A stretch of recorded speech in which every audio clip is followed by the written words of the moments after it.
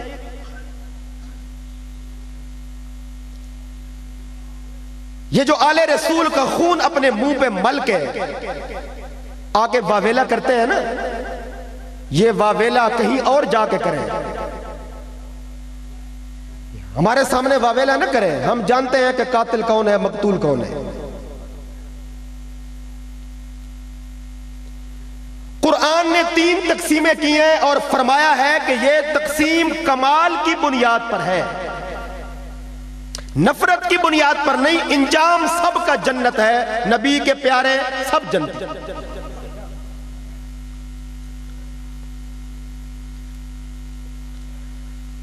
بھائی بنیادی اصول ہے، اگر کوئی نبی کے خاندان کا بندہ ہے نا، اس کے لیے صحابی ہونا شرط ہے۔ صحابی ہوگا تو اہل بیت میں شامل ہوگا۔ صحابی کے لیے اہل بیت میں ہونا ضروری نہیں، اہل بیت والوں کے لیے صحابی ہونا ضروری ہے۔ مثال کے طور پر ابو لہب نبی کے خاندان کا ہے کہ نہیں ہے؟ خود میدان کربلا کے اندر کئی لوگ حضرت علی رضی اللہ تعالیٰ عنہ کے قریبی رشتہ دار تھے۔ یہ شمر کون تھا؟ حضرت علی کا رشتہ دار تھا۔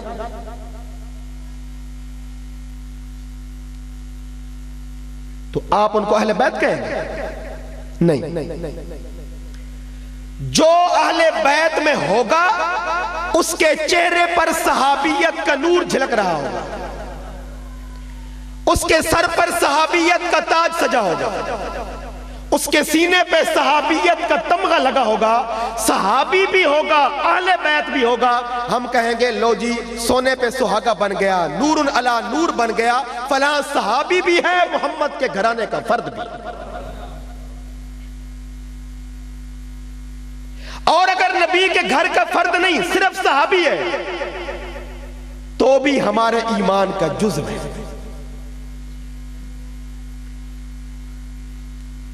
آپ کے چکوال میں ایک علاقہ ہے سرائے نورنگ، یہ پتہ نہیں کہاں آتا ہے، نہیں ایک تو چک نورنگ ہے نا، ایک سرائے نورنگ بھی ہے، یہ پتہ نہیں اب جہلم میں چلا گیا یا چکوال میں ہے جی، بکھر میں بھی ہے لیکن یہ جہلم میں بھی۔ کلیت النجف وہاں مدرسہ ہے، وہاں کا ایک مولوی گزرا ہے، مولوی غلام محمد جعفری، اس نے ایک کتاب لکھی اور اس نے اس کتاب کے اندر 1975 کے اندر لکھا کہ جنہوں نے قرآن جمع کیا تھا ان کے دل صاف نہیں تھے، ان کے دل صاف نہیں تھے۔ اللہ نے فرمایا ٹھیک ہے کوئی بات نہیں، اگر تمہارے عقیدے کے مطابق قرآن جمع کرنے والوں کے دل صاف نہیں تھے، یہ ان کا جمع ہوا قرآن پھر میں تمہارے سینے میں بھی جمع نہیں کروں گا۔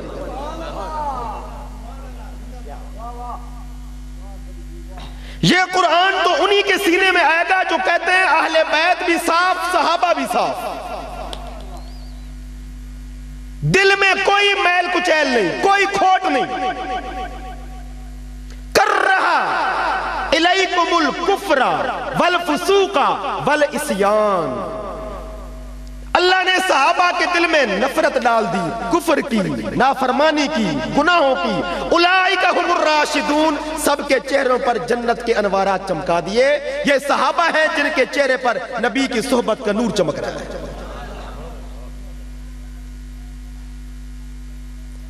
قرآن نے تقسیم کی ہے، یا صحابی مہاجر ہوگا یا انصاری ہوگا، یا مہاجر بھی نہیں ہوگا انصاری بھی نہیں ہوگا۔ حضرت امام حسین رضی اللہ تعالیٰ عنہ نہ مہاجر ہیں نہ انصاری ہیں، حضرت امام حسن رضی اللہ تعالیٰ عنہ نہ مہاجر ہیں نہ انصاری ہیں، حضرت امیر معاویہ رضی اللہ تعالیٰ عنہ نہ مہاجر ہیں نہ انصاری ہیں، حضرت ابو سفیان رضی اللہ تعالیٰ عنہ نہ مہاجر ہیں نہ انصاری ہیں. مہاجر کون ہوتا ہے؟ جو ہجرت سے پہلے نبی کے حکم پر مکہ سے مدینہ پہنچا. انصاری کون ہوتا ہے؟ جو ہجرت سے پہلے مدینہ میں ہوتے ہوئے مہاجرین کا استقبال کرتا تھا, مہاجرین کی راہ میں اپنے دل و دماغ کو بچھاتا تھا, محبت کی پلکیں بچھاتا تھا. جب مکہ فتح ہو گیا, اللہ کے نبی نے اعلان کر دیا لا ہجرت بعد الفتح, آج کے بعد کوئی ہجرت نہیں. جس کو انصاریوں کا ثواب ملنا تھا مل گیا, جس کو مہاجرین کا ثواب ملنا تھا مل گیا. حضرت امام حسن, حضرت امام حسین, ان کی پیدائش فتح مکہ کے بعد مدینہ المنورہ میں ہوئی ہے. حضرت امیر معاویہ, حضرت ابو سفیان, انہوں نے فتح مکہ کے بعد اسلام قبول کیا ہے. ہیں سارے صحابہ ہیں, سارے جنتی, لیکن کوئی مہاجر ہے, کوئی انصاری ہے, کوئی نہ مہاجر نہیں نہ انصاری ہے, ہیں سب کے سب خدا کے پیارے ہیں.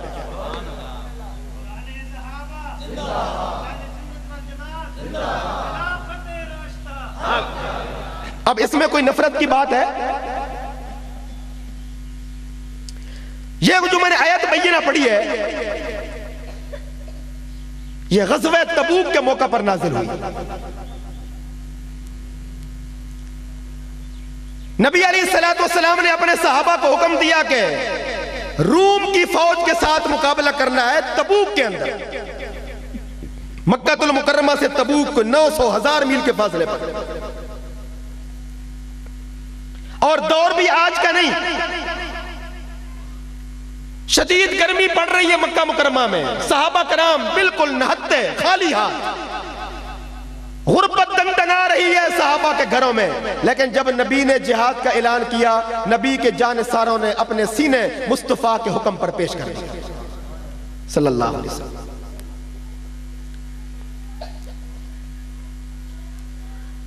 کچھ صحابہ کرام ایسے تھے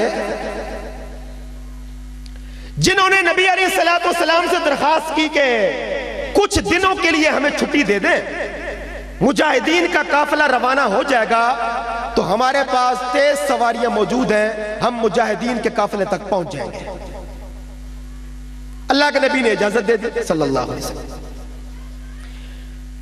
مدینہ مکہ مکرمہ سے قافلہ مجاہدین کا نکل پڑا, شدید گرمی کا موسم.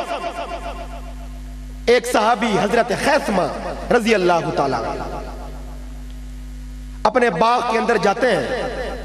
ان کی بیوی درخت کے سائے کے نیچے ٹھنڈے پانی کا چھڑکاؤ کرتی ہے, چٹائی بچھاتی ہے, اپنے شوہر کو بٹھاتی ہے, ٹھنڈا پانی پیش کرتی ہے, اور کھجوروں کا تازہ خوشہ توڑ کر حضرت خیثمہ کے ہاتھ میں پکڑواتی ہے. حضرت خیثمہ کی جوان بیوی پاس موجود ہے, چھڑکاؤ والی ٹھنڈی زمین موجود ہے, سایہ دار درخت موجود ہے, بیوی بچے آس پاس موجود ہیں, پکا پکایا کھجوروں کا باغ موجود ہے. خوشے سے ایک کھجور کا دانہ توڑا, یوں اپنے ہونٹوں تک لے کر گئے اور ساتھ ہی گرا کے فرمایا میرے نبی تو سفر کی مشقت برداشت کر رہے ہیں اور میں بیوی کے پاس بیٹھ کے کھجوریں کھاؤں. یہ کہہ کے گھوڑے کو ایڑ لگائی اور حضور کے قافلے میں پہنچ گئے. صحابہ نے کہا یا رسول اللہ صلی اللہ علیہ وسلم, یہ پیچھے کوئی سوار آ رہا ہے, گرد اڑ رہی ہے. اللہ کے نبی نے فرمایا پہچانتے نہیں ہو کون آ رہا ہے؟ یا رسول اللہ ہم تو نہیں پہچانتے. فرمایا میں بتاتا ہوں, تمہاری نظر کام نہیں کرتی جتنی نبوت کی نظر کام کرتی ہے. نبوت کمال والے ہیں تو نبوت کی نظر بھی تو کمال والی ہے. نبی علیہ السلام نماز پڑھا رہے ہیں, مغرب کی نماز میں قرات شروع ہو گئی. ایک صحابی نے وضو کیا اور اس حرص کے ساتھ کہ میں جماعت میں شامل ہو جاؤں, رکعت میری چھوٹ نہ جائے, بھاگتے ہوئے آئے اور دوڑ لگا کے جماعت کے اندر شامل ہو گئے. نماز مکمل ہو گئی. اللہ کے نبی صلی اللہ علیہ وسلم نے صحابہ کی طرف چہرہ مبارک کیا اور اسی صحابی کا نام لے کر کہا کھڑے ہو جاؤ, مسجد میں دوڑتے نہیں. مسجد میں صحابی نے کہا یا رسول اللہ صلی اللہ علیہ وسلم آپ کا حکم سر آنکھوں پر ہے, لیکن ایک بات کی سمجھ نہیں آتی, آپ تو آگے مصلی پر کھڑے ہیں, آپ نے بھاگنے والے کی بھاگنے کی آواز تو سن لی, لیکن یہ آپ کو کیسے پتہ چل گیا کہ بھاگنے والا میں تھا؟ صحابی سوال نہ کرتا تو سنی کو عقیدہ کیسے ملتا؟ اس لیے حضرت مجدد الفسانی رحمت اللہ علیہ فرماتے ہیں صحابہ کے لب کھلتے تھے تو نبوت کا سینہ کھلتا تھا. نبی علیہ السلام نے ارشاد فرمایا ہاں میں نبی ہوں, نبیوں کا امام ہوں, میری نظر جتنا آگے کام کرتی ہے اتنا ہی پیچھے کام کرتی ہے, پیچھے سے بھی نظر آتا ہے. یہ کمال محمد الرسول اللہ ہے, اور نبی کے کمال کو امت تک بذریعہ سوال جواب لے کر پہنچانے والے کون ہیں؟ نبی کے صحابہ. اب کچھ صحابہ کوتاہی میں سستی میں رہ گئے, کوئی 5 7 10, انہوں نے نبی علیہ السلام سے آ کر معذرت کی. ایک تفصیلی واقعہ ہے, وہ سنانا مقصود نہیں ہے. اللہ نے اس آیت کے اندر چھوٹے چھوٹے جملے ارشاد فرمائے, ذرا وہ سنیے. لَقَدْ تَابَ اللَّهُ عَلَى النَّبِيِّ وَالْمُهَاجِرِينَ وَالْأَنصَارِ الَّذِينَ اتَّبَعُوهُ فِي سَاعَةِ الْعُسْرَةِ. اللہ نے توبہ قبول کر لی, نبی کی بھی, مہاجرین کی بھی, انصار کی بھی.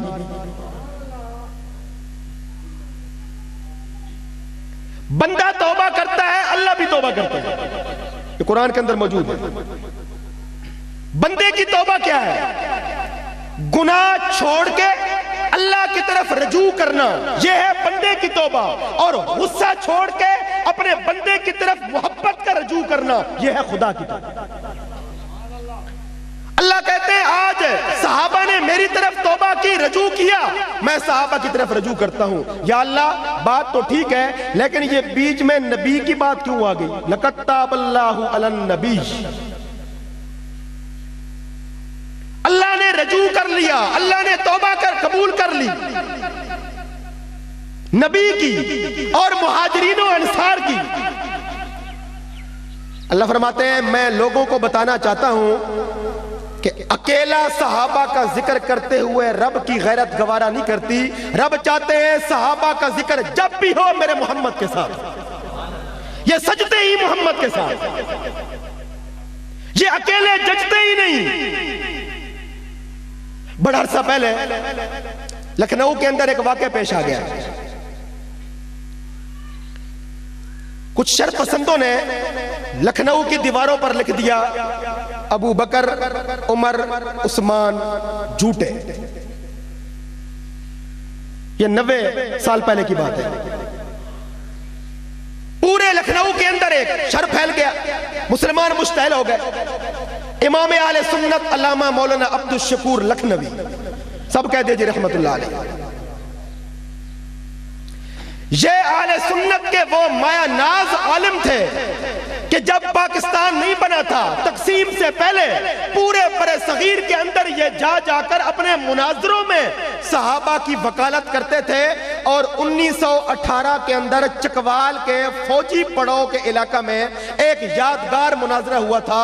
اس میں علامہ عبد الشکور لکھنوی کے جو معاون مناظر تھے وہ قائد اہل سنت مولانا قاضی مظہر حسین رحمت اللہ علیہ کے والد گرامی ابو الفضل مولانا قاضی کرم الدین دبیر تھے.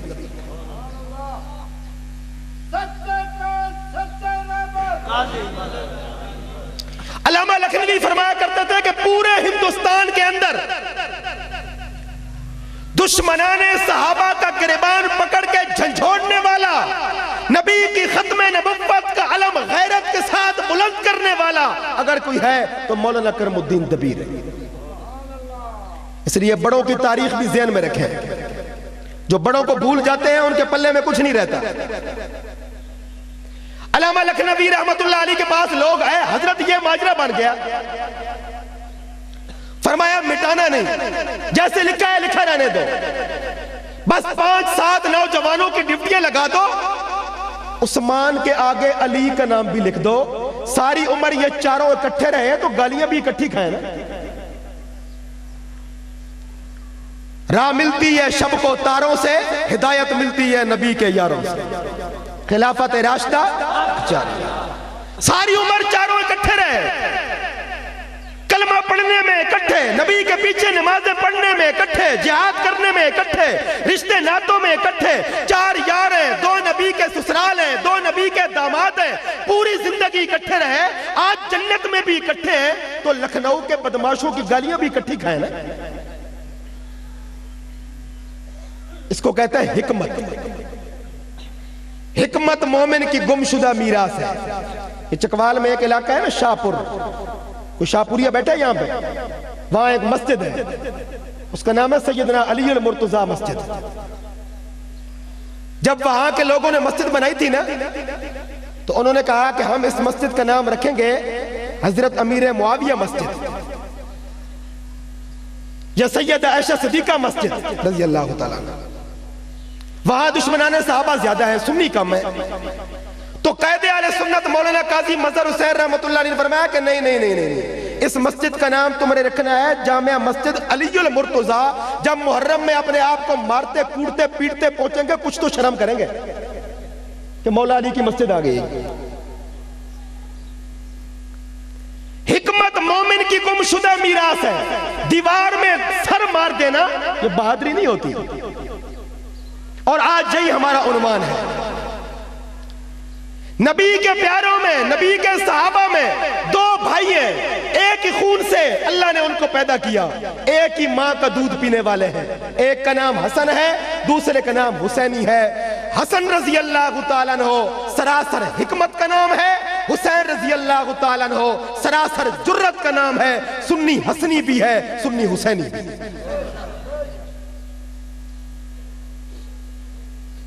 لیکن معذرت کے ساتھ نبی کے سارے صحابہ میں مظلوم ترین صحابی کا نام حضرت امام حسن ہے. یہ وہ مظلوم صحابی ہے جس کا شیعہ بھی نام نہیں لیتے, سنی بھی نہیں لیتے. شیعہ تو اس لیے نام نہیں لیتے کہ ان کے پیٹ میں مروڑ اٹھتا ہے. حضرت امام حسن رضی اللہ تعالیٰ عنہ نے حضرت امیر معاویہ رضی اللہ تعالیٰ عنہ سے صلح کر لی, اور صلح کرنے والا بندہ شر پسندوں کو اچھا نہیں لگتا. کوئی بندہ صلح کر لے وہ ہمیں کیسے اچھا لگتا ہے؟ ہمیں تو کوئی ہلہ گلہ کرنے والا, کوئی شرارتیں کرنے والا, کوئی چھڑیاں برچھی مارنے والا, کوئی گالیاں دینے والا, کوئی تبرہ کرنے والا اچھا لگتا ہے. لیکن صحیح بخاری کی روایت, جب حضرت امام حسن رضی اللہ تعالیٰ عنہ کی ولادت ہوئی, کاش کبھی موقع ملے انشاءاللہ ہم اپنی پوری تقریر حضرت امام حسن کی شان میں کریں گے رضی اللہ تعالیٰ عنہ. یہ مظلوم صحابی ہے. جتنی عظمت حضرت امام حسین کی ہے اس سے زیادہ حضرت امام حسن کی ہے.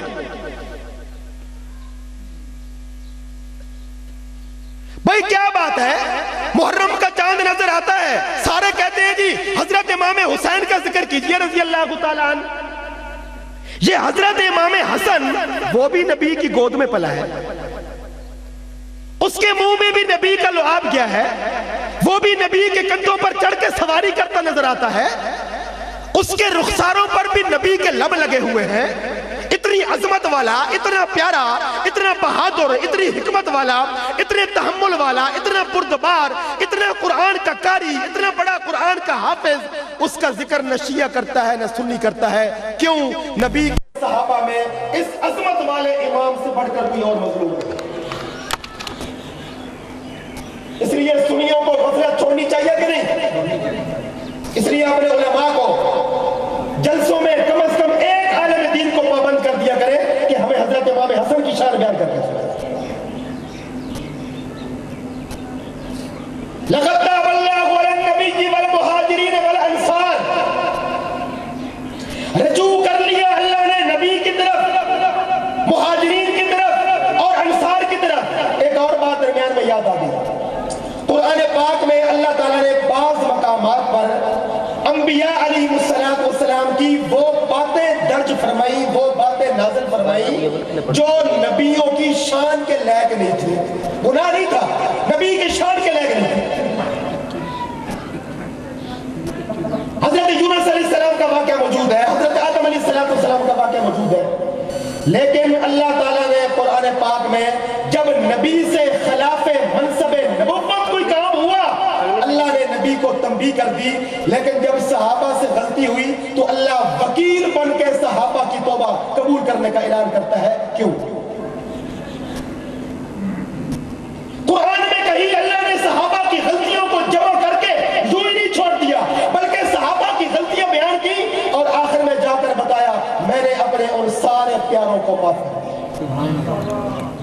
اگر ہوئی بھی ہیں تو میں نے ان کو معاف کیا، اس لیے کہ جب نبی کی کوئی ایسی بات سامنے آئے گی تو نبی معصوم ہوتا ہے. ہر بندہ کہے گا یار نبی سے غلطی تو ہو نہیں سکتی، نبی تو ہوتا ہے معصوم. اور یہ جو بات ہوئی ہے یہ ہمیں کسی عالم سے پوچھ لینی چاہیے کہ اس کا اصل مقصد کیا ہے. لیکن جب صحابہ کی غلطیاں سامنے آئیں گی نا تو صحابہ معصوم تو ہوتے نہیں، ہر بندہ زبان کھول کے بیٹھ جائے گا، لو جی صحابہ تو یہ کرتے رہے، صحابہ تو یہ کرتے رہے. نبیوں کے لیے معصومیت کا قانون موجود تھا، اس لیے وضاحت کی ضرورت نہیں پڑی. صحابہ کے لیے معصومیت کا قانون نہیں تھا. اللہ نے فرمایا کوئی بات نہیں، جس کا کوئی نہیں اس کا خدا خود ہے. اعلان کر دیا نبی اکبر نے ان کی قبولیت کا. اب حضرت امام حسن اور حضرت امام حسین رضی اللہ تعالیٰ عنہما یہ ہیں تو صحابی لیکن نہ مہاجر ہیں نہ انصاری ہیں.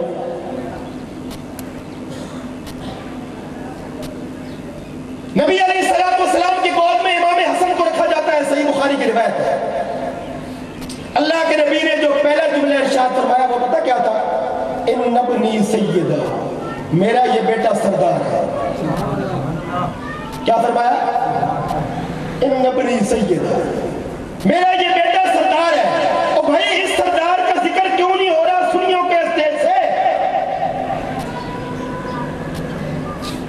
اگر ساتھ والے ذکر نہیں کرتے تو ان کا ذکر نہ کرنا سمجھ میں آ رہا ہے، آپ کیوں نہیں کر رہے؟ اور اللہ کے نبی نے فرمایا میرا یہ سردار بیٹا مسلمانوں کی دو پھوٹی ہوئی جماعتوں میں محبت کا سبب بن کے ان کو آپس میں جوڑ دے گا. ان کو آپس میں بات سمجھ میں آ رہی ہے نا؟ یہ کربلا کا واقعہ شروع ہو رہا ہے. کربلا کا واقعہ حضرت امام حسن سے شروع ہوتا ہے، امام حسین سے شروع نہیں ہوتا، وہ درمیان سے ہوتا ہے. لوگ درمیان سے پکڑتے ہیں اور شروع سے پکڑے، درمیان کی بات نہیں، شروع کی بات. یہ بات واقعہ شروع کرنے سے ہو رہا ہے. اللہ اکبر. یہودیوں نے، دشمنان اسلام نے اپنی ملی بھگت کے ساتھ سیدنا حضرت عمر رضی اللہ تعالیٰ عنہ کو شہید کیا. اور یہ نبی کے صحابہ میں وہ شہید ہیں جن کو حضرت شاہ ولی اللہ محدث دہلوی رحمت اللہ علیہ نے شہید حوض کوثر لکھا ہے. وہ فرماتے ہیں کہ نبی کے صحابہ میں کوئی شہید بدر ہے، کوئی شہید احد ہے، کوئی شہید حنین ہے، کوئی شہید یرموک ہے، کوئی شہید تبوک ہے، کوئی شہید احزاب ہے، کوئی شہید مسجد ہے، کوئی شہید منبر ہے، کوئی شہید کربلا ہے، کوئی شہید احد ہے، کوئی شہید قرآن ہے. نبی کے سارے صحابہ میں، نبی کی پوری امت میں ایک عمر جوان ہے جو شہید حوض کوثر ہے. حضرت جی وہ کیسے ہے؟ حوض کوثر تو ہو گئے، قیامت کا دن حضرت عمر شہید ہوئے دنیا میں، وہ شہید حوض کوثر کیسے بن گئے؟ جواب سنیے، شاہ صاحب فرماتے ہیں، صحیح بخاری کی روایت ہے، اللہ کے نبی صلی اللہ علیہ وسلم اپنے منبر پہ بیٹھے اور فرماتے ہیں جو ایمان پر مر گیا قیامت کے دن اس کو حوض کوثر کا پانی نصیب ہوگا جو برف سے بڑھ کر ٹھنڈا ہوگا، دودھ سے بڑھ کے سفید ہوگا، شہد سے بڑھ کے میٹھا ہوگا. جس نے ایک دفعہ میرے ہاتھوں سے پی لیا جنت میں اس کو بھوک تو لگے گی، پیاس نہیں لگے گی. یہ حوض کوثر کی خاصیت ہے. جس نے کوثر کا جام پی لیا اس کو جنت میں پیاس نہیں لگے گی. پھر وہ جنت کا پانی بطور مزہ اور بطور تلذذ کے پیے گا، بطور پیاس کے نہیں پیے گا. پیاس ختم ہوگا.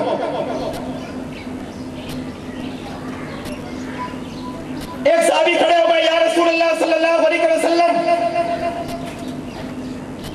آپ فرماتے ہیں قیامت کے دن حوض کوثر ہوگا، آسمان کے ستاروں کی طرح برتن منڈیروں پر پڑے ہوں گے، ابو بکر عمر کو میں بھر بھر کے دیتا جاؤں گا، یہ میری امت میں تقسیم کرتے جائیں گے. اے اللہ کے نبی صلی اللہ علیہ وسلم یہ کوثر کا چشمہ قیامت کے دن ہوگا کہاں پہ؟ یہ کہاں سے نکلے گا؟ اللہ کے نبی نے اپنے پیارے صحابی کا سوال سنا اور صحیح بخاری کے اندر روایت موجود ہے، نبی علیہ الصلوۃ والسلام جس منبر پہ بیٹھے تھے آپ نے اسی منبر پہ 2 مرتبہ ہاتھ مارا اور فرمایا حوض تحت منبری، میرے منبر کے نیچے حوض کوثر کہاں ہوگا؟ حوض تحت منبری، میرے منبر کے نیچے ہوگا۔ شاہ ولی اللہ رحمۃ اللہ علیہ فرماتے ہیں حضرت عمر کا خون جہاں گرا وہاں نبی کا منبر تھا، اور جہاں نبی کا منبر تھا وہاں سے قیامت کے دن کوثر کا چشمہ نکلے گا۔ اس لیے ساری دنیا کے شہداء کی عظمت اپنی جگہ پر، عمر سے بڑھ کر شہید کسی ماں نے جنا ہی نہیں جو شہید حوض کوثر۔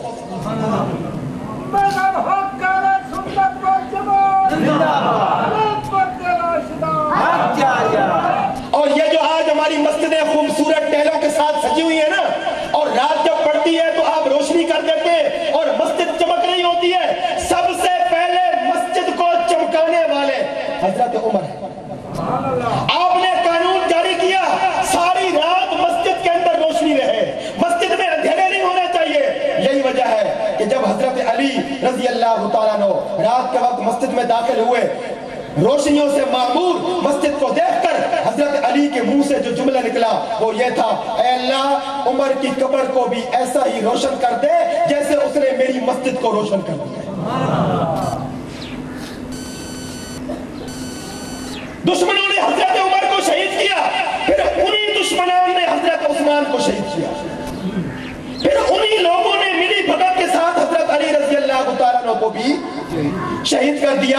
اب بات کو سمجھیے، جب حضرت علی شہید ہو گئے، جو گدھا بول رہا ہے ہر سال جب میری تقریر ہوتی ہے تو اس ٹائم پہ ضرور بولتا ہے،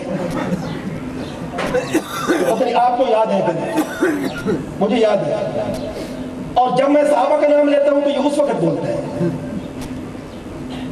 کیونکہ نبی علیہ السلام نے فرمایا کہ یہ گدھا جو بولتا ہے نا یہ شیطان کی حرکت سے بولتا ہے۔ جب گدھا بولے تو کیا پڑھو؟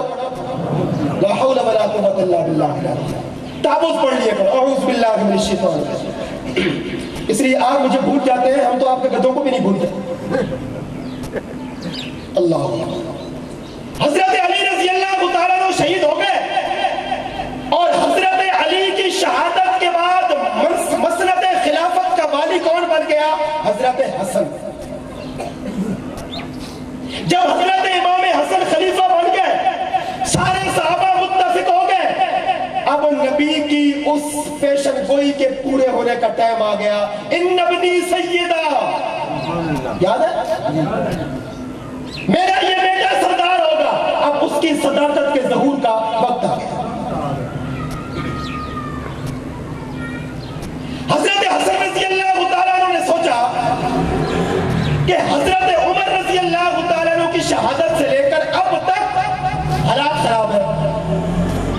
حضرت عمر شہید ہو گئے، حضرت عثمان آئے رضی اللہ تعالیٰ عنہ، اور ابتدائی 8-9 سال کی خلافت کے بعد آخر میں پھر فسادات شروع ہو گئے، پھر ان کی شہادت ہو گئی، پھر جنگ جمل شروع ہو گئی، پھر جنگ صفین شروع ہو گئی۔ حضرت امیر معاویہ رضی اللہ تعالیٰ عنہ اور حضرت علی کرم اللہ وجہ کے مابین انتظامی امور پہ اختلافات شروع ہو گئے، امت کا خون گر رہا ہے۔ آج اللہ نے مجھے حکومت دے دی تو کیوں نہ میں وہ کام کروں کہ میرے نانے کے دین کا پرچم اور بلند ہو جائے۔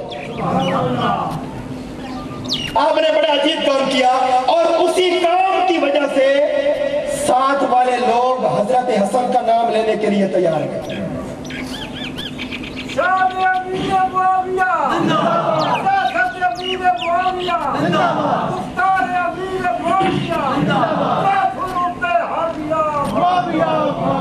لیکن پہلے یہ بھی کہیں شان سیدنا امام حسن، زور سے شان سیدنا امام حسن، شان سیدنا حضرت امام حسن، شان سیدنا حضرت امام حسن۔ باقی نعرے بات، یہ محبت کی گفتگو حضرت حسن سے شروع ہو رہی ہے۔ فرمایا کہ میرے نانے کے دین کے اندر اختلاف پیدا ہو گیا، اب میں نے اختلاف کو ختم کیسے کرنا ہے؟ سبحان اللہ۔ آج 1.5 مرلہ زمین کوئی بھائی کو دینے کے لیے تیار نہیں، آج 4 انچ کی دیوار کوئی اپنے سگے بھائی کو دینے کے لیے تیار حسن تیرے جوتوں پہ امت کو قربان کر دوں، جس نے تیرے نانا کے دین کو بچانے کے لیے حکومت اٹھا کر حضرت امیر معاویہ کے حوالے کر۔ آپ نے خط لکھا حضرت امیر معاویہ کو، میں آپ کو ملنا چاہتا ہوں رضی اللہ تعالیٰ، نبی کے پیارے سب جنتی ہیں۔ میں نے کہا نا مہاجر انصار، یا جو مہاجر نہیں انصار نہیں لیکن ہیں صحابہ، وہ سب کے سب کیا ہے؟ جنتی ہیں۔ یہ نفرت اور تفریق کی تقسیم قرآن کی نہیں ہے، یہ یہود کی۔ حضرت امام امیر معاویہ رضی اللہ تعالیٰ عنہ کو رکا پہنچا حضرت حسن کا، فرمایا اچھا اللہ خیر کرے، کسی نئی جنگ کا آغاز ہو رہا ہے، حضرت حسن ملنا چاہتے ہیں۔ پہلے جنگ ہوئی حضرت عمر کے بعد، حضرت عثمان کے بعد، پھر جمل، پھر صفین، اور امت کا اتنا خون بہہ گیا۔ اب خدا خیر کرے کہ میں تو شام کا گورنر حضرت عمر کے دور سے چلا آ رہا ہوں۔ حضرت امیر معاویہ کو شام کا گورنر کس نے بنایا تھا؟ حضرت عمر نے۔ جب حضرت عثمان کی حکومت آئی تو انہوں نے بھی برقرار رکھا، جب حضرت علی کی حکومت آئی تو انہوں نے بھی برقرار رکھا۔ پتہ چلا امیر معاویہ نبی کا وہ صحابی ہے جو خلفائے راشدین میں تو نہیں تھے لیکن خلفائے راشدین کو ان کی عظمت پہ اعتماد تھا، سب نے ان کو قبول کیا۔ فرمایا میرے دوستو، امیر معاویہ اپنے وزراء سے کہتے ہیں حضرت حسن کا خط آیا ہے، وہ ملنا چاہتے ہیں۔ کہا امیر المؤمنین ہے تو خطرے کا الارم، آئیے۔ لوگ ان کو بھڑکا رہے ہوں گے کہ ان کی والد کی شہادت میں آپ ملوث ہیں، یہود ان کو اکسا رہے ہوں گے، خدا جانے وہ کس طرح انتقام لیں گے، لیکن آپ ان کو مل لیں۔ حضرت امام حسن رضی اللہ تعالیٰ عنہ ملاقات کے لیے تشریف لائے اور آتے ہی پتہ کیا فرمایا؟ فرمایا آپ میرے ابا اور میرے نانا کی یادگار ہیں، حکومت کے مجھ سے زیادہ مستحق آپ۔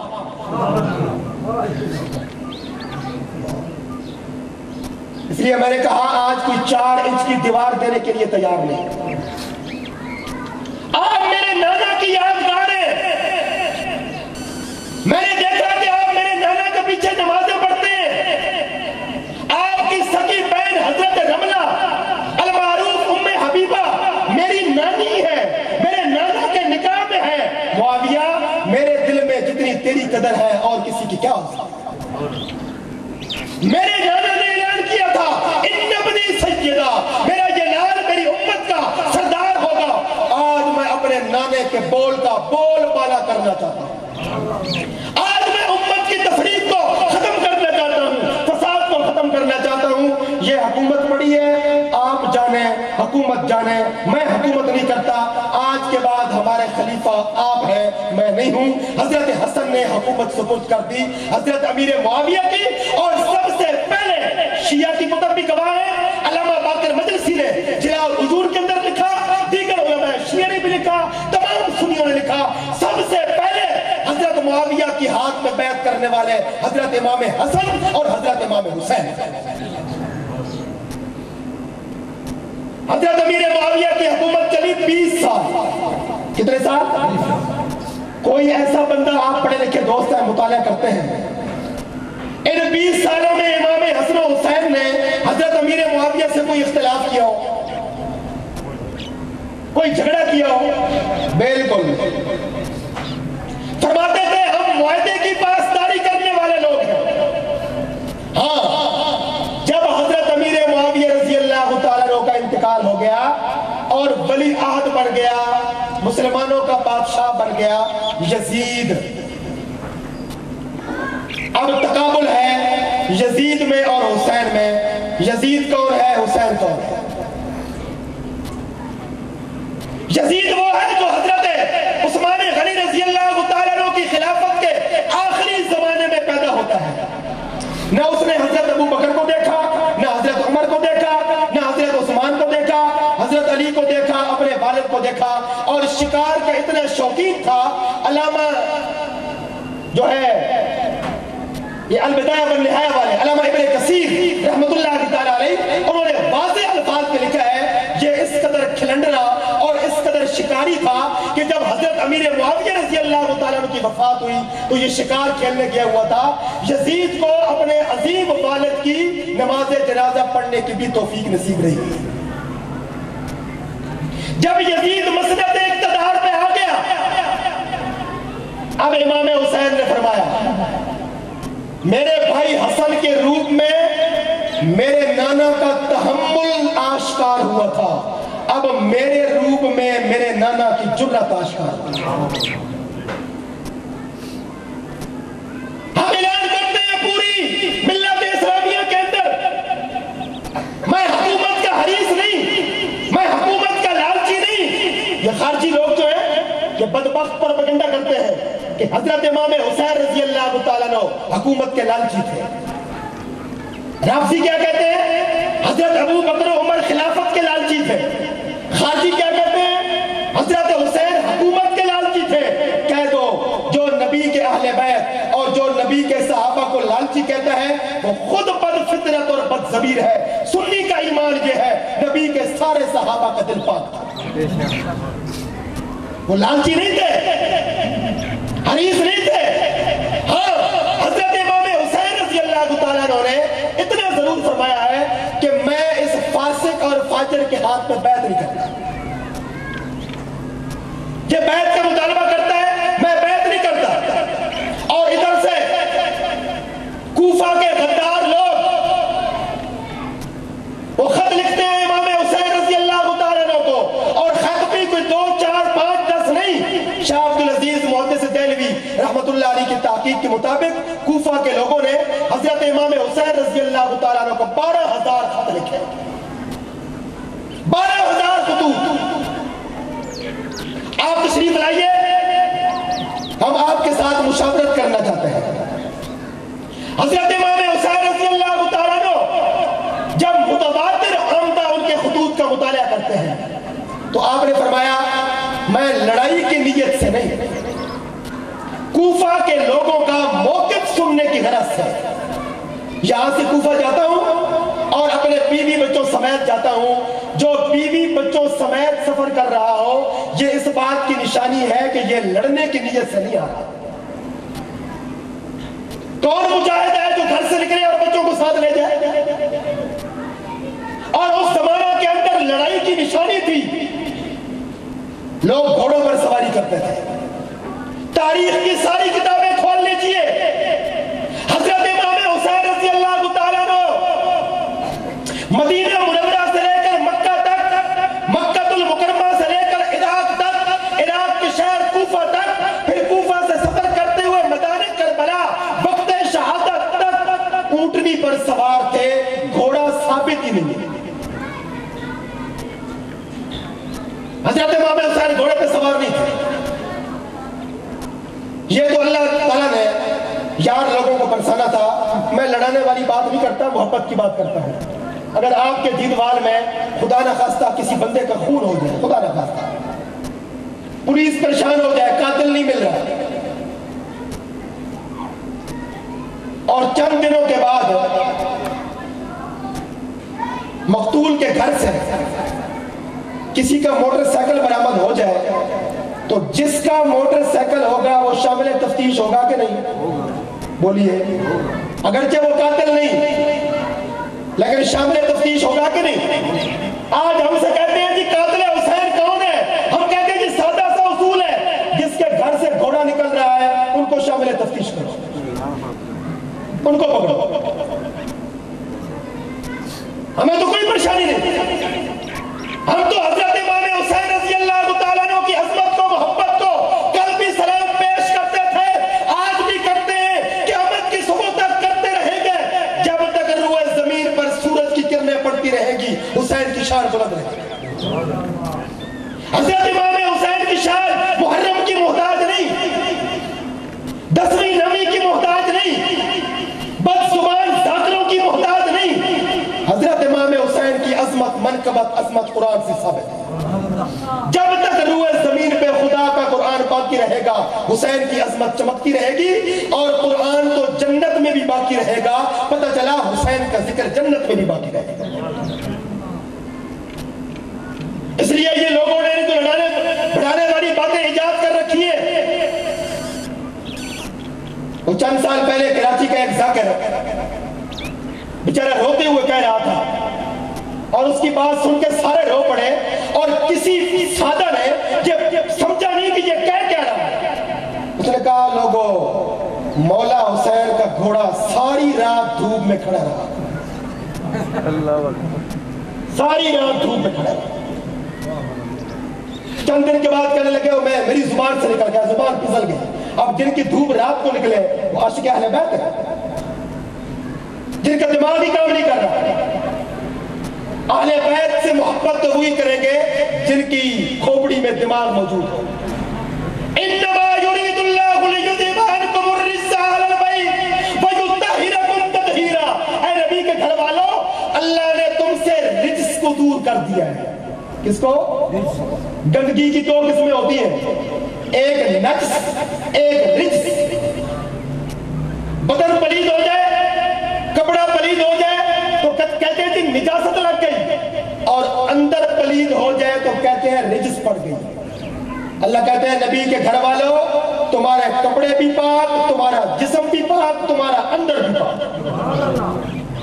اللہ نے تمہارے اندر کو پاک کر دیا، لیکن بھائیو سمجھنے کی بات ہے، آپ ایک رات جاتے بندے کو کہتے ہیں حاجی صاحب آپ ہماری بستی کے بڑے معزز آدمی ہیں، بڑے اچھے آدمی ہیں، آپ کا سارا کنبہ بڑا شریف ہے، آپ کے بیٹے، آپ کی بیٹیاں، آپ کے نواسے نواسیاں، آپ کے پوتے پوتیاں، آپ کے بھانجے بھانجیاں، آپ کے بھتیجے بھتیجیاں، سارا کنبہ خاندان بڑا شریف ہے، بڑے اچھے لوگ ہیں، بڑی اچھی آپ کی فیملی ہے، لیکن آپ کی بیوی اچھی نہیں ہے، تو وہ مان لے گا؟ وہ دشمن ہے کہ محبت کر رہا ہے؟ کیوں؟ غیرت جاگتی ہے بیوی سے۔ بیوی کی عظمت بیان کرو گے تو خاندان کی محبت قابل اعتبار ہوگی۔ بھائی یہ کیسے اہل بیت کی محبت ہے؟ نبی کی بیویوں پر تہمت لگا رہے ہو۔ اور میں آپ کو بتاؤں، ایک بدبخت نے اپنی کتاب میں یہاں تک لکھ دیا کہ اللہ نے حضرت علی رضی اللہ تعالیٰ عنہ کو اختیار دے دیا تھا کہ وہ جب چاہے نبی کی بیویوں کو طلاق دے۔ یہ بکواس ہے کہ نہیں؟ بھائی بیوی کو طلاق دینے کا حق آج بھی کس کے پاس ہے؟ شوہر کے پاس۔ کیا بھائی شوہر کی جگہ اپنی بیوی سے طلاق لے سکتا ہے؟ باپ لے سکتا ہے؟ اولاد لے سکتی ہے؟ طلاق وہی دے گا جس کا نکاح ہوا۔ تو کتنی بڑی بدبختی اور نبی کی بیویوں کی شان میں کتنی بڑی توہین، اور میں اس پر ایک نہیں کئی کتابیں آپ کو دکھا سکتا ہوں۔ ایک بدبخت ہوں جو نبی کی بیویوں کی توہین کر رہا ہے وہ اہل بیت نہیں۔ اگر اہل بیت کا محب اپنے آپ کو پیش کرنا ہے، ثابت کرنا ہے، عائشہ کے دوپٹے کو سلام پیش کرنا پڑے گا، خدیجہ کے دوپٹے کو سلام پیش کرنا پڑے گا، حفصہ کی عظمت کو سلام پیش کرنا پڑے گا۔ نبی کی ساری بیویاں امت کی مائیں ہیں، ازواجہ امہاتہم، النبی اولی بالمؤمنین من انفسہم وازواجہ امہاتہم۔ اللہ فرماتے ہیں ایمان والوں کو ان کی جانوں سے بڑھ کر نبی سے وابستگی ہوتی ہے، اور جتنی جانوں سے بڑھ کر نبی قریب ہے اتنی ہی نبی کی بیویوں کی عقیدت قریب ہے۔ نبی کی بیویوں کو یہ اپنی ماں کہتے ہیں، جو نبی کی بیویوں کی توہین کرے وہ امام حسین کا عہدیدار ہو سکتا نہیں ہو سکتا۔ اس لیے میرے بھائیوں، جب حضرت امام حسین رضی اللہ تعالیٰ عنہ کی یا خاندان نبوت کے کسی بھی فرد کا ذکر آئے تو یہ بات ڈنکے کی چوٹ پر کہو، آل بیت کے گھرانے کے سارے افراد، سارے بچے، سارے بزرگ، شان والے، لیکن ابتدا گھر سے ہو رہی ہے، اور گھر بنتا ہے گھر والی سے۔ گھر والی کون ہے؟ عائشہ۔ گھر والی کون ہے؟ خدیجہ۔ گھر والی کون ہے؟ حفصہ۔ گھر والی کون ہے؟ میمونہ۔ گھر والی کون ہے؟ زینب۔ گھر والی کون ہے؟ صفیہ۔ جو نبی کی نکاح میں آتی گئی وہ امت کی ماں بن گئی۔ حضرت امام حسین رضی اللہ تعالیٰ عنہ نے اسی جذبے کے تحت فرمایا، دیکھو ہر مومن کے اندر دو جذبے ہونے چاہیے۔ نمبر ایک وہ متحمل بھی ہو، نمبر دو وہ غیرت والا بھی ہو۔ اتنے متحمل بھی نہ ہو کہ غیرت مر جائے، اور اتنی غیرت بھی نہ ہو کہ تحمل دب جائے۔ اللہ کے اندر دو صفتیں ہیں، یہ سارا قرآن پڑھ لیجئے الحمدللہ سے لے کر والناس کی سین تک. اللہ نے پورے قرآن کے اندر اپنے دو جلوے دکھائے ہیں. فرمایا میرے اندر جمال بھی ہے, میرے اندر جلال بھی ہے. میں کافروں کے ساتھ جلال کا مظاہرہ کرتا ہوں, میں ایمان والوں کے ساتھ جمال کا مظاہرہ کرتا ہوں. اللہ کی صفت جلال اور صفت جمال نبی کے اندر منتقل ہوئی. نبی کی صفت جلال اور صفت جمال صحابہ کے اندر منتقل ہوئی, اہل بیت کے اندر منتقل ہوئی. اہل علم کہتے ہیں اللہ کی وہ صفت جمال جو سب سے زیادہ نبی کے اندر آئی, نبی سے ہوتی ہوئی سب سے زیادہ حضرت امام حسن کے اندر گئی, اور خدا کا وہ جلال جو نبی کے اندر منتقل ہوا وہ نبی سے ہوتے ہوئے سب سے زیادہ حضرت امام حسین کے اندر منتقل ہوا. یہ دونوں بھائی نبی کی صفت جلال اور جمال کا مظہر ہے. حضرت امام حسین نے فرمایا لوگوں بتاؤ, جب ابو بکر صدیق خلیفہ بنے ہم نے اختلاف نہیں کیا, عمر بنے اختلاف نہیں کیا, عثمان بنے اختلاف نہیں کیا, علی بنے اختلاف نہیں کیا, امیر معاویہ بنے اختلاف نہیں کیا. کیوں؟ ہمارا فلسفہ یہ ہے جب کوئی صحابی خلیفہ بنے گا ہم گردن جھکا لیں گے, اور یزید جیسا شقی اور قلب اور بدبخت خلیفہ بنے گا ہم ٹکرا جائیں گے. صحابی خلیفہ کو ماننا میرے بھائی حسن کا مزاج ہے, یزید جیسے بدگماش سے ٹکرانا میرے جیسے حسین کا مزاج ہے. ہم مصطفیٰ کے تحمل کا نام ہے, ہم محمد کی غیرت کا نام ہے. ہم اپنے نانا کی امت کو اپنے نانا کا حوصلہ بھی دکھائیں گے, اپنے نانا کی جرأت بھی دکھائیں گے. یہ حضرت امام حسین کی جرأت بول رہی ہے. جب آپ راستہ میں تھے مکہ سے نکلے, دیکھیے بھائی اگر حضرت امام حسین مکہ میں اعلان کر دیتے کہ میں جنگ کرنے کے لیے جا رہا ہوں یزید کی فوج سے, تو وہ صحابہ جو سارے کے سارے مکہ مکرمہ میں موجود تھے, کیوں؟ یہ کس کا موسم تھا؟ حج کا. جب حضرت امام حسین رضی اللہ تعالیٰ عنہ مکہ سے نکلے تو حج کا موسم تھا, تو سارے حجاج سارے صحابہ مکہ کے اندر موجود تھے. اگر حضرت امام حسین رضی اللہ تعالیٰ عنہ اعلان کر دیتے میں نبی کا نواسا یزید کے لشکر سے ٹکرانے کے لیے جا رہا ہوں, تو آپ کا کیا خیال ہے؟ وہ صحابہ جو نبی کے شرع و ابرو پر اپنی جان تک قربان کر دیتے تھے, آج وہ نبی کی اولاد کو اکیلا چھوڑ سکتے تھے؟ نہیں چھوڑ سکتے. لیکن بات یہ ہے کہ حضرت امام حسین جنگ کرنے کی نیت سے نکلے ہی نہیں. ان کے ساتھ تو بچے ہیں, اونٹوں پر سوار ہیں, کوئی تلوار, کوئی نیزہ, کوئی بھالا نہیں. راستے میں آپ نے اپنے چچا زاد بھائی حضرت مسلم بن عقیل کو بھیجا, جاؤ عراق کے حال احوال لے کر آؤ.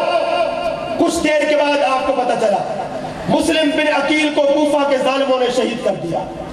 یہاں حضرت امام حسین رضی اللہ تعالیٰ عنہ نے ایک تاریخی جملہ کہا, فرمایا آج ایک بار پھر میں اپنے نانا کی اس سنت کو زندہ کرنا چاہتا ہوں جب میرے نانا نے اپنا ایک قاصد بھیجا تھا اور مکہ کے لوگوں کی طرف سے افواہ پھیل گئی تھی کہ اس کو مار دیا گیا.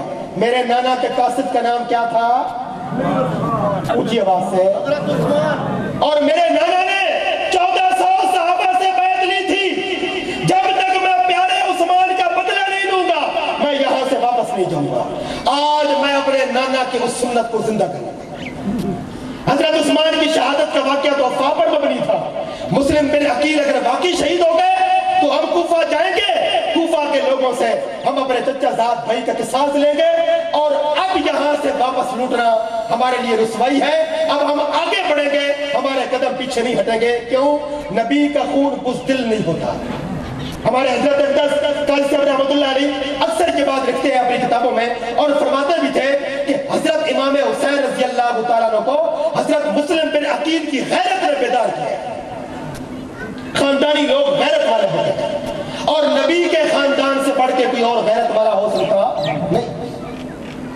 جب آپ کوفہ پہنچ گئے تو وہی لوگ جو آپ کو 12,000 کی تعداد میں خطوط لکھ رہے تھے, وفا کے دعوے کر رہے تھے, محبت کے اعلان کر رہے تھے, جب حضرت امام حسین رضی اللہ تعالیٰ عنہ پہنچے تو سب کے سب نے اپنی وفاؤں کو پھیر لیا اور کہنے لگے حضرت آپ تشریف لائے ہیں, افسوس یزید کی فوجیں کوفہ کی گلی گلی میں پھر رہی ہیں, ہم آپ کو کسی گھر کے اندر رہائش دینے کے لیے تیار نہیں ہے. انہی لوگوں کی نسلیں آج بھی حب اہل بیت کا ڈھونگ رچا کر تاریخ کو مسخ کر رہے ہیں.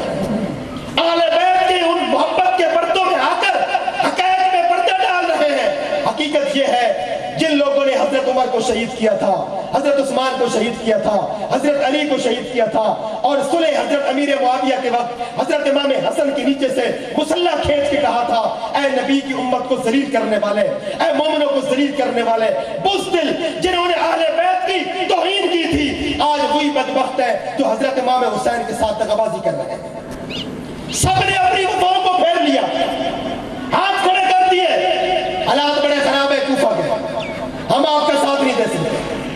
سیدنا امام حسین رضی اللہ تعالیٰ عنہ نے اپنی 3 شرطیں پیش کی جب آپ کوفہ سے کربلا پہنچے، اور آپ کا ارادہ یہ تھا کہ میں جو موقف یزید کی فوج کے سامنے رکھ رہا ہوں میں یہ براہ راست مل کر اس کے سامنے رکھنا چاہتا ہوں، اور میں اس کے آمنے سامنے روبرو بیٹھ کے اس کو کہنا چاہتا ہوں کہ تو خلافت کے لائق نہیں ہے۔ اسی مسرت پہ ابو بکر سجدہ تھا، اس مسرت پہ عمر سجدہ تھا، اس مسرت پہ عثمان و علی سجدے تھے، اس مسرت پہ میرا بھائی حسن سجدہ تھا۔ تو اس لائق نہیں، تو اس قابل نہیں کہ اس مسرت پہ سج سکے۔ لیکن جو درمیان کے کمانڈر تھے انہوں نے حضرت امام حسین رضی اللہ تعالیٰ عنہ کو یزید تک پہنچنے نہیں دیا، اور آپ نے 3 شرطیں رکھی۔ نمبر 1، مجھے یزید کے ساتھ ملاقات کرنے دو۔ نمبر 2، مجھے واپس مدینہ منورہ جانے دو۔ نمبر 3، مجھے اسلامی سرحد میں بھیج دو جہاں اسلامی لشکر کافروں کے ساتھ جہاد کر رہا ہے، میں کافروں کے ساتھ لڑتے لڑتے شہید ہونا چاہتا ہوں۔ لیکن یہ کوفہ کے دغاباز اور نوسر باز لوگ جنہوں نے جھوٹے خط لکھ کر امام حسین کو بلایا تھا، آج انہوں نے اپنے ہاتھ کھڑے کر دیے اور کہا ہم تینوں شرطوں میں سے کوئی ایک شرط بھی قبول کرنے کے لیے تیار نہیں، ہمارے مطالبہ صرف اور صرف ایک ہے، آپ یہاں کھڑے کھڑے یزید کے ہاتھ پر بیعت کرنے کا اعلان کریں۔ چمچہ جو ہوتا ہے نا، چمچ، یہ دیگ سے زیادہ گرم ہوتا ہے۔ یزید تو بدگماش تھا ہی، اس کے لشکر کے کمانڈر زیادہ بدگماش تھے، اور انہوں نے آل رسول کو جب گھیر لیا 8ویں محرم کی شام سے لے کر 10ویں محرم کی نماز عصر تک حضرت امام حسین رضی اللہ تعالیٰ عنہ اپنے بات پر ڈٹے رہے، اڑے رہے۔ اس دوران صرف آپ کو دھمکیاں نہیں دی گئی، آپ کو لالچ بھی دیا گیا، آپ کو کوفہ کا گورنر بنا دیں گے، آپ کو بصرہ کا گورنر بنا دیں گے، آپ کو مدینہ منورہ کا گورنر بنا دیں گے، آپ یزید کے ہاتھ میں بیعت کر لیں۔ لیکن امام حسین تیری غیرت کو سلام، نہ تو یزیدیوں کی دھمکیوں میں آیا، نہ تو یزیدیوں کی لالچ میں آیا۔ اس لیے جو دھمکیوں اور لالچ کا شکار ہو جائے وہ صحابی نہیں ہوتا، وہ بہادر نہیں ہوتا، وہ غیرت مند نہیں ہوتا۔ جو مدینہ منورہ سے ارادہ کر کے نکلے تھے، مدینہ سے مکہ تک، مکہ سے کوفہ تک، کوفہ سے آج میدان کربلا تک، حضرت امام حسین رضی اللہ تعالیٰ عنہ آج اس مطالبے پر قائم ہیں، اور اب وہ وقت آ گیا جب امام عالی مقام رضی اللہ تعالیٰ عنہ لوگوں کو بتانا چاہتے ہیں میں اپنے موقف پر اپنے بیوی بچوں سمیت اپنی جان کا نذرانہ تو پیش کر دوں گا، لیکن بدبخت یزید کے ہاتھ پر بیعت نہیں کروں گا۔ حضرت امام حسین رضی اللہ تعالیٰ عنہ اپنی بات پر ڈٹے رہے، اور اتنا ڈٹ گئے کہ امام حسین کی استقامت نے پوری ملت اسلامیہ کا سر فخر سے بلند کر دیا۔ جو لوگ کہتے ہیں نا حضرت امام حسین حکومت کی لالچ میں گئے، بھائی دیکھیے ہمارے پاکستان کے دارالخلافہ کا نام کیا ہے؟ اسلام آباد۔ آج اگر کوئی جماعت حکومت سے مطالبہ کرتی ہے تو وہ احتجاجی جلوس اسلام آباد میں نکالتی ہے یا چکوال میں آ کر نکالتی ہے؟ اسلام آباد کی طرف جاتے ہیں، جو دارالخلافہ ہوتا ہے مطالبہ وہاں کیا جاتا ہے۔ تو حضرت امام حسین رضی اللہ تعالیٰ کے دور میں حکومت کا دارالخلافہ کون سا تھا؟ دمشق ہے شام میں، کوفہ و کربلا ہے عراق میں۔ اگر حضرت امام حسین کے دل میں حکومت کی لالچ ہوتی، آپ اپنے معتقدین کو کہہ دیتے دمشق کے چوک و چراہوں کو بند کر دو، وہاں جا کے دھرنا ڈال دو، میں بھی دمشق پہنچ رہا ہوں۔ حضرت امام حسین کا دمشق نہ جانا اور کوفہ اور کربلا جانا یہ سفر ہی بتا رہا ہے کہ امام عالی مقام کے دل میں حکومت کی لالچ نہیں تھی، ان کے دل میں حکومت کی حرص نہیں تھی آخری وقت تک۔ اب یہ جو لمحہ ہے نا، لمحہ شہادت، آپ جب ذاکروں کی تقریریں سنیں نا تو وہ گھنٹہ 1.5 گھنٹہ تو بولتے ہیں جھوٹ، اور گھنٹہ ڈیڑھ گھنٹے کے بعد جو ان کا آخری کام ہوتا ہے نا، آخری 5 منٹ، اس میں وہ اپنی پگڑی اپنا امامہ وہ اتار کے آگے ٹیبل پہ رکھ دیتے ہیں، اوزاری شروع کر دیتے ہیں۔ اب کیا ہے جی، اب مصائب بیان ہو رہے ہیں۔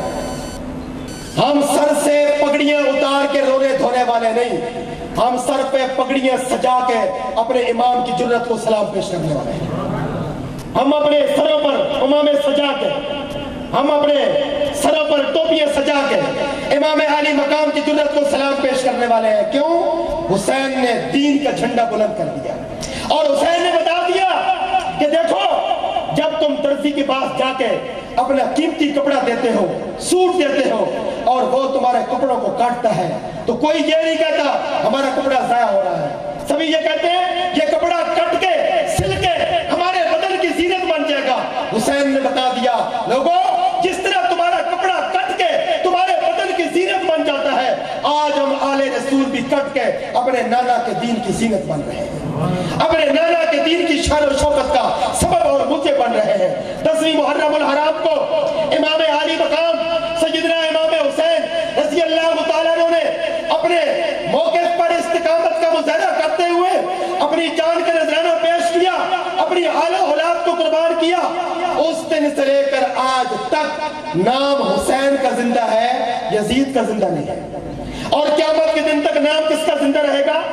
حسین کا زندہ رہے گا۔ اس لیے اگر کوئی بندہ آپ کے سامنے یزید کی تعریف کرے، کوئی تاریخی بھول بھلیوں میں آپ کو پھنسانے کی کوشش کرے، تو آپ کہیں کہ بھئی یہ مباحثوں کا دور نہیں ہے، یہ مناظروں کا دور نہیں ہے، یہ تو صاف ستھری اور سادہ زبان میں بات کرنے کا دور ہے۔ اور بیٹھ کے دعا کر لیتے ہیں۔ تم کہتے ہو یزید حق پہ تھا، یزید سچا تھا، یزید بے گناہ اور بے قصور تھا، اور دعا کرتے ہیں اللہ ہمارا حشر حسین کے ساتھ کرے، اور تم اپنی زبان سے کہو اللہ میرا حشر یزید کے ساتھ کرے۔ یزید کی ترجمانی کرنے والا بھی الٹا لٹک جائے گا، وہ یہ دعا نہیں کرے گا، یہ دعا نہ کرنا بتا رہا ہے کہ اس کا ضمیر اس کا ساتھ نہیں دے رہا، اس کا ایمان اس کا ساتھ نہیں دے رہا، اس کی فطرت اس کی ساتھ نہیں دے رہی۔ اور ہم سنی الحمدللہ امام حسین کا نام رکھتے ہیں، اپنے بچوں کے نام حسین کے نام پہ رکھتے ہیں، حضرت حسین کی عظمت بیان کرتے ہیں، اور دنیا والوں کو بتاتے ہیں جو رب العزت نے قانون جاری کیا تھا، لا تقولوا لمن يقتل في سبيل الله اموات بل احياء ولكن لا تشعرون، تو اللہ کی راہ میں مار دیا جائے انہیں مردہ مت کہو۔ آخر میں عقیدے کی بات مولانا اشرف علی تھانوی رحمت اللہ علیہ سے ایک عالم دین نے پوچھا تھا، نبی علیہ السلام قبر میں زندہ ہے کہ نہیں ہے؟ تو مولانا تھانوی نے جو جواب دیا وہ سنیے۔ فرمایا کہ شہید زندہ ہے کہ نہیں ہے؟ اس نے کہا کہ شہید تو زندہ ہے، قرآن میں موجود ہے۔ مولانا تھانوی رحمت اللہ علیہ نے فرمایا کہ شہید کیوں زندہ ہے؟ کہنے لگا وہ مقتول فی سبیل اللہ ہوتا ہے۔ حضرت تھانوی رحمت اللہ علیہ نے فرمایا شہید مقتول فی سبیل اللہ ہوتے ہیں، اور انبیاء مقتول فی اللہ ہوتے ہیں۔ فی سبیل اللہ کا مطلب کیا ہے؟ بائی پاس سے ہو کر، بائی پاس کے راستے سے ہو کر شہادت کا راستہ تلاش کرنا، اور فی اللہ کون ہوتا ہے؟ جو راستے تلاش نہیں کرتا، خدا کی محبت میں مست ہو جاتا ہے، خدا کی معرفت میں مست ہو جاتا ہے۔ تو مولانا تھانوی رحمۃ اللہ علیہ نے فرمایا جب شہید فی سبیل اللہ ہو کر زندہ ہوتے ہیں تو نبی تو مقتول فی اللہ ہوتے ہیں۔ جس طرح نبی کی شان صحابی سے زیادہ ہوتی ہے، نبی کی قبر کی زندگی بھی شہید کی قبر کی زندگی سے اعلیٰ ہوتی ہے۔ اس لیے اس عقیدے کو بھی نہیں بولنا۔ تو ہمارے اس پوری گفتگو کا خلاصہ چند لفظوں میں، نبی کے صحابہ مہاجر ہوں تو بھی شانوار ہے، نبی کے صحابہ انصاری ہوں تو بھی، نبی کے صحابہ اہل بیت میں شامل ہوں یا نہ ہو تو بھی، ہجرت سے پہلے اسلام قبول کیا تب بھی جنگ تھی، ہجرت کے بعد اسلام قبول کیا تب بھی جنگ تھی، ہے سب کے سب جنگ تھی۔ جنہوں نے بدر کے اندر 313 کی تعداد میں جو ہے مقید ہو کر بدر کے اندر جہاد کے جوہر دکھائے، وہ 313 بھی جنتی، اور جن 10 صحابہ کا نام لے کر اللہ کے نبی نے جنت کی مہر لگائی، جنت کی بشارت دی، وہ 10 بھی جنتی۔ 4 خلفائے موعودہ یہ بھی جنتی، 4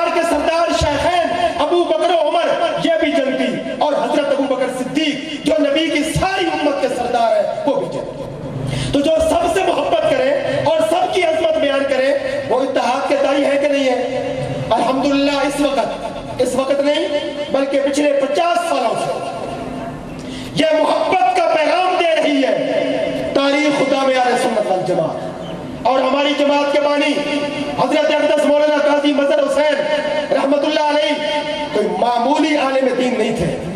دارالعلوم دیوبند کے فاضل شیخ الاسلام مولانا حسین احمد مدنی کے شاگرد، ان کے خلیفہ مجاز، ان کی تعلیمات کے کو لے کر آگے چلنے والے، اور برے صغیر کے اندر فتنہ قادیانیت اور فتنہ رافضیت کا مردانہ وار مقابلہ کرنے والی عظیم شخصیت مولانا قاضی کرم الدین دبیر رحمت اللہ علیہ کے فرزند دلبند ہیں، فرزند ارجمند ہیں۔ ہمارے بزرگوں کی عظمت مسلم ہے الحمدللہ۔ ان کی قائم کرتا یہ جماعت پوری امن کے ساتھ، اخلاص کے ساتھ، اتحاد کے ساتھ اہل بیت اور صحابہ کے طرح گاتی چلی جا رہی ہے۔ آپ کا کیا خیال ہے؟ آپ اس جماعت کے دست و بازو بننے کے لیے تیار ہیں؟ خلافت راشدہ کے نعرے لگاتے ہوئے اس جماعت کے پیغام کو عام کریں گے؟ اپنے اپنے گھروں پر تاریخ خدا میں اہل سنت والجماعت کے پرچم لہرائیں گے؟ صحابہ کرام کے ناموں پر اپنے بچوں کے نام رکھیں گے؟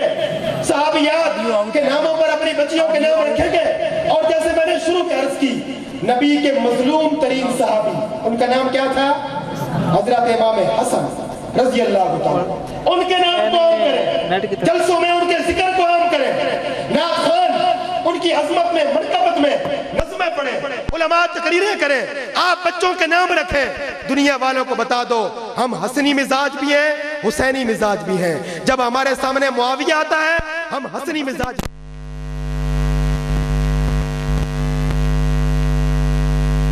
شان والا، حسینی مزاج بھی شان والا۔ اللہ ہم سب کو عمل کی توفیق دے۔ وما علینا الا البلاغ۔